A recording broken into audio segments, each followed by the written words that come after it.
Sticky menu? Rude service? Why diners are frustrated with eating out. Rude service, long wait times, and a sticky menu are enough to cause some U.S. diners to walk out of a restaurant or not return, according to a new survey. Consumers are also experiencing tipping fatigue. In a survey of 1,000 U.S. diners, nearly a third, or 30%, have left a restaurant before ordering due to long waits, and 1 in 5, or 20%, have walked out because of rude staff. And sticky menus or a sticky table are enough for 24% to decide not to return to a restaurant, according to the study by Lightspeed Commerce.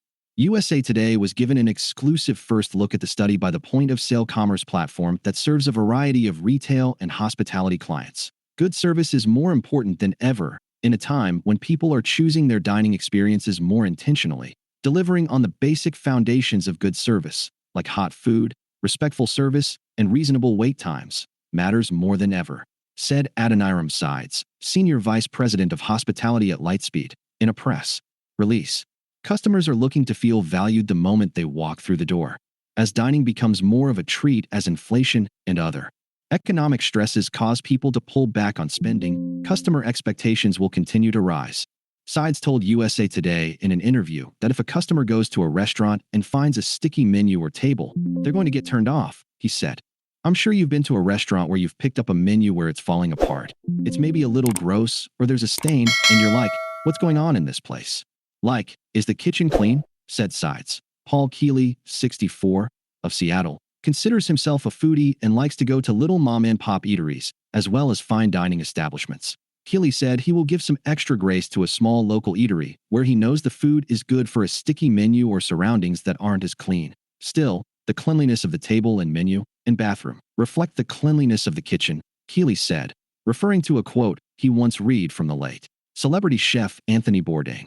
If you're not paying attention to the little details that the customers is experiencing inside the restaurant and you've got food on chairs and sticky menus, then yeah, I think you have to extrapolate from that. And maybe the situation behind the kitchen doors is not all you would hope it to be, said Keeley, who often goes out to eat with his wife and 18-year-old daughter.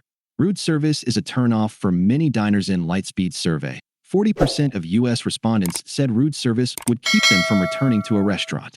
Other reasons restaurant-goers said they would not return include cold food, 35%, and long waits, 27%.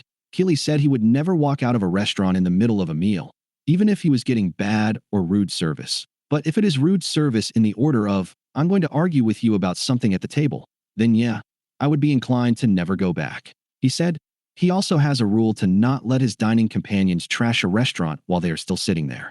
Keeley has friends in the restaurant business and said he knows it is hard to run an eatery, so he also doesn't post public reviews that criticize a place. However, he may privately tell his friends that he didn't have the greatest experience. More diners are eating out. Solo dining is on the rise, with 55% asking for a table for one, according to Lightspeed Commerce. 33% of respondents said it was self-care to eat alone, and 30% use it as a way to try out new places. Solo dining has really become mainstream, said Sides. Some people are checking out a restaurant solo to see if it's worth bringing friends or a future date, he said.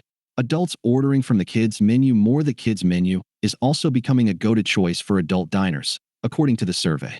In the survey, 44% of adults said they order from the kids' menu, drawn to the smaller portions, simpler meals, and lower prices. That to me is fascinating, said Sides, but I think there's some sensibility in there. One reason is that the portion sizes are smaller and the prices are lower. Sides also said he thinks the growing trend of more adults on GLP-1 drugs like Ozempic and Wegovy are also playing a role in adults looking for smaller meal portions. Overall, diners want a good experience when they choose to spend their money at a restaurant, said Sides. Consumers feel like if they're going to spend money, especially to go out and sit down and have a meal, the experience has to be good, he said. They don't have nearly this disposability of income that they maybe had a few years back.